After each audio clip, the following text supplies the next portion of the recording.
Hello, good morning. My name is Matt Call.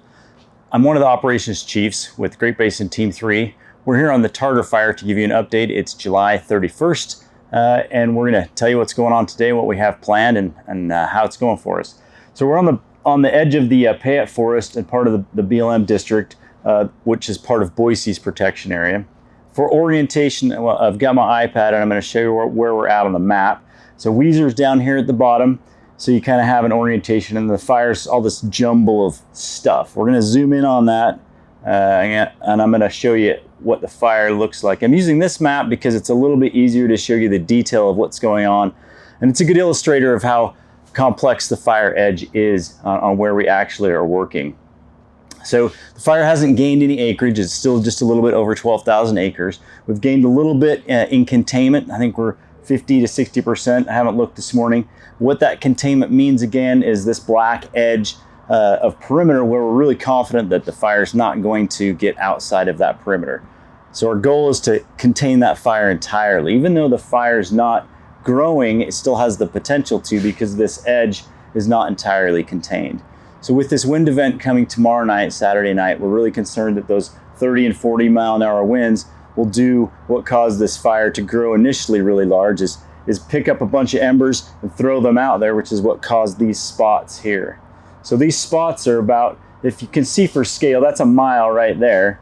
So that's a little over half a mile. These spots were thrown out from the original fire, and that's what we're concerned about.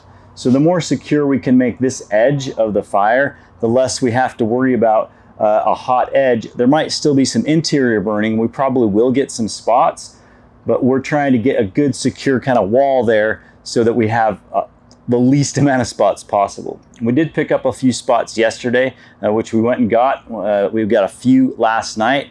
We had some crews out till about midnight last night taking care of those, and they were successful. Right now it's nice because it's not windy, but the days are getting a little more clear. So we're getting a little bit less smoke, and they're getting a little hotter and a little bit drier. So our fuels are getting a little bit more receptive. So I'm going to show you a little bit of an example of kind of what we're doing on the line. This fire kind of curves around, and there's a lot of windy edge.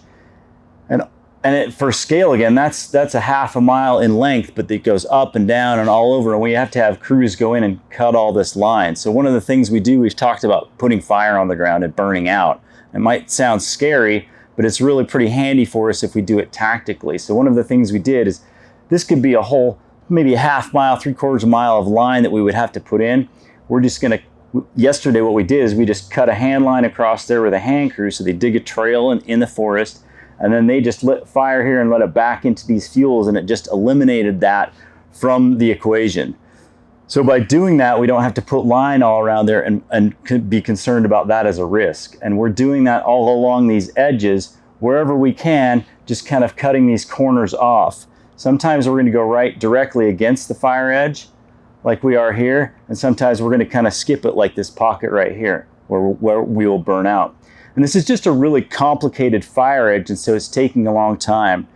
We do have 5 hotshot crews and another 5 Type 2 crews out there working really hard, combining all of these elements, these dozer lines here, and then we have pieces of road that we're using. I'll try not to make you sick to your stomach while I'm moving this around.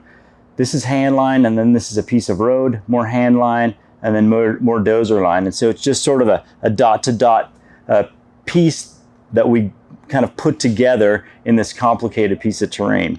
I'm going to show you a little bit of video now I talked about yesterday that will kind of give you a visual of what this stuff looks like, and the kind of the complexities of it. So this is from a helicopter on the first day we were here, and as you can see, we've got fire and smoke kind of out here in the trees, and it's not really tied in with the actual direct fire. So we have to go find these pieces and put fire line around them or tie them into the main fire. And as we cruise, I'm going to try to fast forward a little bit. So all of these are separate edges of the fire, and we have to go find those edges of the fire. So this second half of the fire is taking a lot more time to put out than the 4 days on the first half, because I'll show you what that looks like. So you've got, you know, just all of this complicated edge that just goes in and around, and it's not a real clean edge. And that, I've said that before, but it's it doesn't really make a lot of sense. I'm going to show you what a clean edge actually looks like. I'm going to keep flying. Okay, now this is where we get to an actual clean edge. That is a clean edge. It's just, it burns up to a road. They probably used a little bit of firing operation, and that's a real definitive edge of the fire. So this fire is not going to grow outside of that at all. We're real happy with where that's at, and that's kind of that whole bottom southwest corner. So that's kind of the difference in why this side went out so much more quickly than the other side. We'll kind of cruise along. Some of you have seen this video before. We've posted in some of our other things and had it in our meetings. But this whole edge along that south corner, see how solid that is? There's no heat in there, a lot of those light fuels.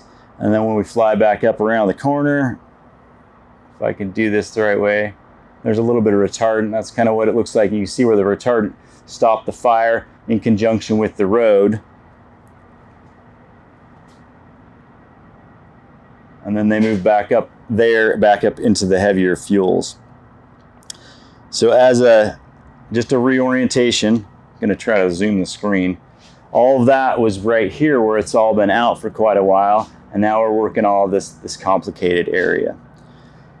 So we're going to be here for a few more days. We're hoping that the wind event isn't going to hit us as hard as it has the possibility to, but we've got resources poised out here ready to pounce on those little spot fires. And we have 2 full days to work on it pretty hard until that happens. So we'll let you know probably tomorrow morning. We'll give you another update on how it's going, but we're pretty confident that we're going to have a good, successful black line around here in the next few days, and we'll let you know how that goes. Thanks for joining us.